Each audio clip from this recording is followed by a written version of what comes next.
വിവരങ്ങളുമായി ദിലീപ് ദേവസ്യ നമുക്കൊപ്പം. Dileep Devasya, cutting player കൊണ്ട് തലക്കടിച്ച് സ്വന്തം വീടിന് തൊട്ടിപ്പുറത്തുള്ള പറമ്പിൽ കൊണ്ടുപോയി ഉപേക്ഷിച്ചിടുകയായിരുന്നു എന്നതാണ് ഇപ്പോൾ നമുക്ക് മനസ്സിലാക്കാൻ കഴിയുന്നത്. തികച്ചും ആസൂത്രിതമായ ഒരു കുറ്റകൃത്യം.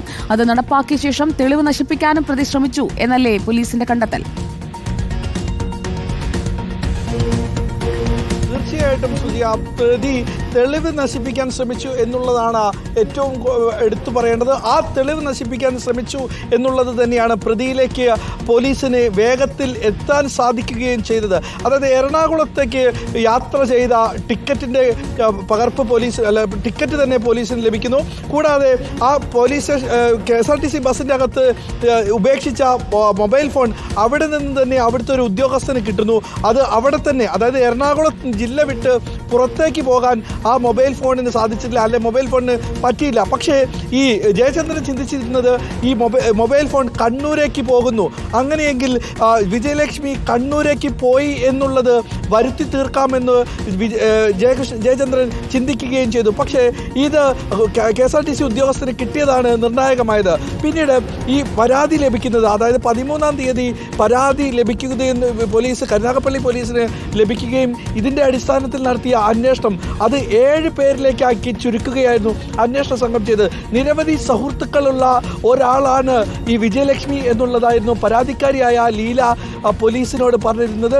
അങ്ങനെ പോലീസ് അവരുടെ വിജയലക്ഷ്മിയുടെ മൊബൈൽ ഫോണിൻ്റെ പട്ടികയിൽ അവസാനത്തെ 7 കോളുകൾ എടുക്കുന്നു.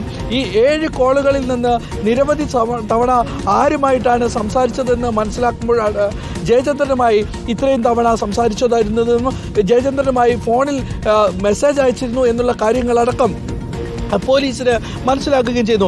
ഈ അടിസ്ഥാനത്തിലാണ് ജയചന്ദ്രനെ പോലീസ് കസ്റ്റഡിയിലെടുക്കുകയും ചെയ്യുന്നത്. അപ്പോഴൊന്നും പോലീസിന് ഇങ്ങനെ ഒരു കുറ്റകൃത്യം ചെയ്തു എന്നുള്ള കാര്യത്തെക്കുറിച്ച് വ്യക്തമായ ധാരണ ഉണ്ടായിരുന്നില്ല.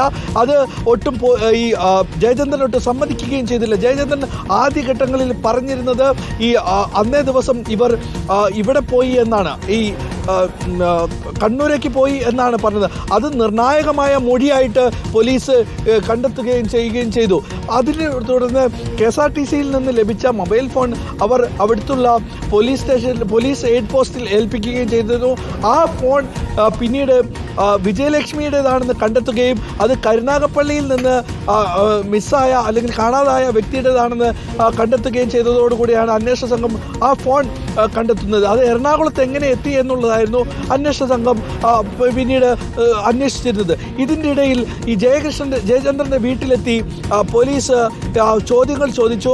ഭാര്യയോടടുത്ത് ചോദിച്ചു, ഈ യുവതിയെ പരിചയമുണ്ടോ എന്ന് ചോദിച്ചപ്പോഴാണ് മുമ്പ് ഭർത്താവുമായി തമ്മിലുള്ള ഒരു പ്രശ്നത്തിൽ ഞാനും കുട്ടിയും മകനും ഇടപെട്ടിരുന്നു എന്നുള്ള കാര്യങ്ങളടക്കം പോലീസിൻ്റെ അടുത്ത് ഈ ഭാര്യ പറയുന്നത്.